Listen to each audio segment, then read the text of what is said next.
இப்படி ஒரு டைம் செஞ்சு கொடுத்து பாருங்களேன், யாருமே வேண்டான்னு சொல்ல மாட்டாங்க. அவ்வளோ டேஸ்ட். கைமா கிரேவி எப்படி செய்யறதுன்னு பார்த்தலாம். இந்த ரெசிபி செய்யறதுக்கு இந்த மாதிரி கொத்து கறியா வாங்கிக்கணும். இது சிக்கன், மட்டன், பீஃப்னு எதுல வேணாலும் செய்யலாம். குக்கர்ல 3 டேபிள் ஸ்பூன் எண்ணெய், 1/2 டீஸ்பூன் சீரகம், 1/2 டீஸ்பூன் சோம்பு நல்லா பொரிய விட்டுட்டு ஒரு கொத்து கருவேப்பிலை இது எல்லாத்தையும் நல்லா ஃப்ரை பண்ணிட்டு பாதி அளவு சின்ன வெங்காயம், பாதி அளவு பெரிய வெங்காயம் எடுத்திருக்கேன். 100 கிராம் பெரிய வெங்காயம், 100 கிராம் சின்ன வெங்காயம் கரெக்டா இருக்கும். 3 டேபிள் ஸ்பூன் அளவுல இஞ்சி பூண்டு கூட கொஞ்சம் மல்லி இலை போட்டு நல்லா இந்த மாதிரி வதக்கி எடுத்துடணும். இப்போ மசாலாஸ் எல்லாம் ஆட் பண்ணிக்கலாம். பட்டை கிராம்பு பவுடர் 1/2 டீஸ்பூன், மிளகாத்தூள் 2 ஸ்பூன், மல்லித்தூள் 2 ஸ்பூன், மஞ்சள் தூள் 1/2 டீஸ்பூன் எல்லாத்தையும் சேர்த்து நல்லா பச்சை வாசம் போற அளவுக்கு கலந்துட்டு இந்த கேப்ல கைமாவை நல்லா கழுகிட்டு தண்ணி வடிய விட்டு வச்சிருக்கேன். சுத்தமா தண்ணியே இல்லாம இந்த மாதிரி வடிய விட்டு வச்சிருங்க. இந்த மசாலா பச்சை வாசம் போனதுக்கு அப்புறம் 3 தக்காளி, 2 ஸ்பூன் தயிர், தக்காளி வதங்கிறதுக்கு கொஞ்சமா உப்பு எல்லாத்தையும் சேர்த்து நல்லா இந்த மாதிரி கலந்துக்கணும். தயிர் ஸ்கிப் பண்ணாம சேர்க்கணும், அப்பதான் கிரேவி சூப்பரா இருக்கும். தக்காளி, வெங்காயம் எல்லாமே நல்லா மசியற அளவுக்கு பச்சை வாசம் போற அளவுக்கு வதக்கிட்டு இந்த டைம்ல கைமா சேர்த்திட்டு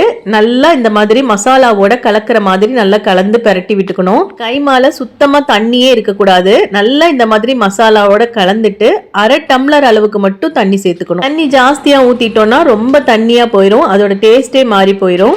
இந்த ஸ்டேஜ்ல உப்பு சேர்த்திட்டு நல்லா கலந்துட்டு ஒரு 3-4 விசில் வர்ற வரைக்கும் நம்ம வெயிட் பண்ணிக்கணும். இதுவே சிக்கன்ல செஞ்சீங்க அப்படின்னா ஒரே ஒரு விசில் வந்தா போதும். பீஃபோ மட்டனோ அதுல எல்லாம் செய்யும் போது ஒரு 4 விசில், பீஃப்னா ஒரு 5 விசில் அந்த மாதிரி கொடுத்தாதான் கறி நல்லா வெந்து வரும். இப்போ மூடி போட்டுட்டு 3 விசில் விட்டுட்டு ஓபன் பண்ணி பார்த்தா கிரேவி ரெடியா இருக்கும். ப்ரெஷர் எல்லாம் ரிலீஸ் ஆனதுக்கு அப்புறம் ஓபன் பண்ணிட்டு நல்லா ஒரு டைம் கலந்துட்டு மேல நல்லா தேங்காய் எண்ணெய் ஊத்திட்டோம் அப்படின்னா அந்த பிளேவர் சூப்பரா இருக்கும். தேங்காய் எண்ணெய் பிளேவர் உங்களுக்கு பிடிக்காதுன்னா ஸ்கிப் பண்ணிருங்க. கூட கொஞ்சம் மல்லி இலை தூவிட்டு மறுபடியும் ஒரு டைம் அடுப்புல வச்சு நல்லா கொதிக்க வைக்கணும். 1/2 டம்ளர் தண்ணிக்கே இவ்ளோ தண்ணி விட்டுருக்கு பாருங்க. 10 நிமிஷம் சிம்ல வச்சு நல்லா கலந்து விட்டா சூப்பரான கைமா கிரேவி ரெடி.